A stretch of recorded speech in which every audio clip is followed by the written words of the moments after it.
disais précédemment, moi, mon objectif à ce moment-là, c'était d'avoir un bac+2 pour aller faire des concours d'éducation nationale. Donc c'était voilà, un passeport, je le traduis un peu comme ça. Bah, du coup, moi, ça va être super objectif parce que c'est ma mère qui m'a dit que c'était un bon bagage, que les DUT, c'était aussi bien coté comme études supérieures. Enfin, c'était bien vu aussi, bah, voilà, d'avoir un DUT en poche, c'est quand même des études, des partiels, etc. Et qu'il y a un niveau aussi qui est demandé. Et voilà pourquoi le DUT m'a plu.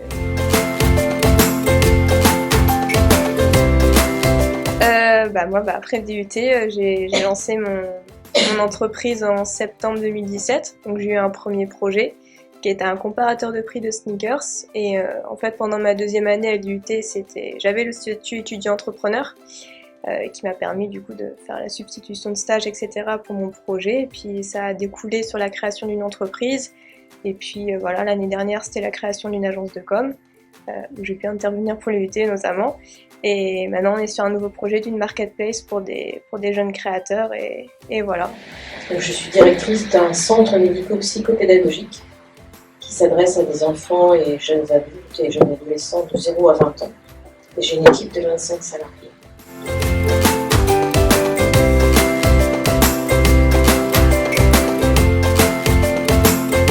Quelque chose que j'aimais pas forcément quand j'étais à l'IUT. Par contre, j'avais un prof qui nous intéressait, c'était le droit du travail.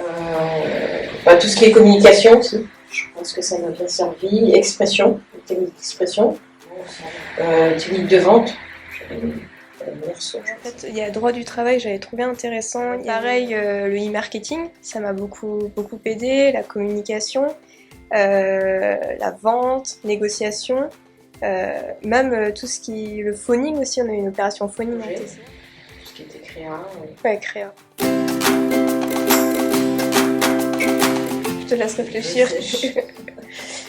Alors, si j'avais pas fait TC, je pense que je ne serais pas lancée dans mon idée de start-up ou autre. Avant, c'est que TC apporte énormément de choses, un gros bagage en main, etc.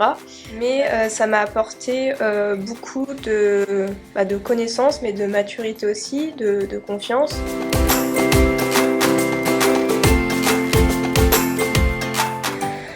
Oui, je pense que le conseil que je donnerais, c'est surtout de par mon expérience, c'est de ne pas se dire qu'on est arrivé à un bout de quelque chose quand on est sur DUT. On peut bien sûr l'exploiter, soit aller travailler, soit faire, continuer ses études, mais que rien n'est abouti. À chaque fois, on peut avoir une première expérience, bifurquer sur autre chose, en tirer ce qu'on a à en tirer, reprendre quelque chose, enfin voilà. Je vous ai décrit mon parcours. Quand vous avez une première expérience, ou en tout cas un premier objectif, que ce soit de formation ou professionnel, ne vous dites pas que c'est quelque chose qui est pour la vie, quoi. Il faut oser, quoi. Il faut oser, comme si on ne se trouve pas bien, il faut oser quitter. Si on se trouve bien et qu'on a envie de faire autre chose, on utilise ce qu'on a fait, on se projette sur autre chose. Il ne faut pas se dire qu'on est là. Et s'il y en a, par exemple en TC, qui ont des projets en tête ou des idées de création d'entreprise ou de reprise d'entreprise familiale ou autre, faut y aller. Faut pas trop se poser de questions, parce que dans tous les cas, y a le risque que ça ne marche pas, et ça aurait été de l'expérience acquise en fait. Dans tous les cas, faut y aller, faut foncer. Ok, il y aura peut-être de l'argent qui aurait été perdu, ça je dis pas, moi j'en ai perdu. C'est le jeu, ça pique un peu, mais au moins on ressort avec de l'expérience. On ressort pas en mode j'ai perdu de l'argent et c'est uniquement ça que j'ai perdu. On en ressort avec plein de choses, plein de connaissances, donc si vous avez des projets, lancez-vous, faites-le, vous n'avez rien à perdre, à part ce que j'ai dit. Et voilà, faut pas hésiter, en plus c'est le bon moment je pense, en plus pour lancer des startups, c'est en plein essor, l'entrepreneuriat, etc. On va pas se le cacher, c'est la démocratisation des startups.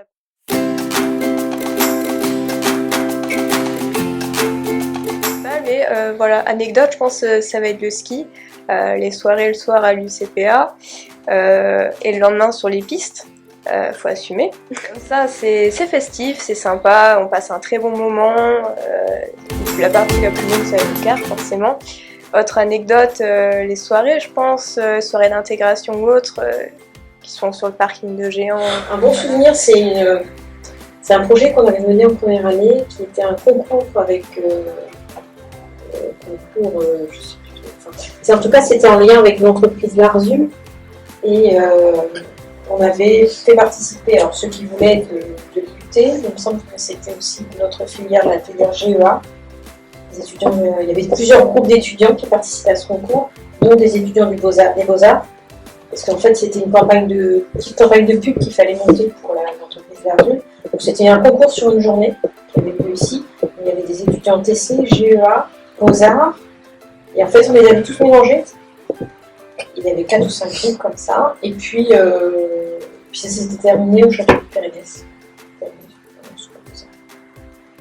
Donc c'était une belle expérience.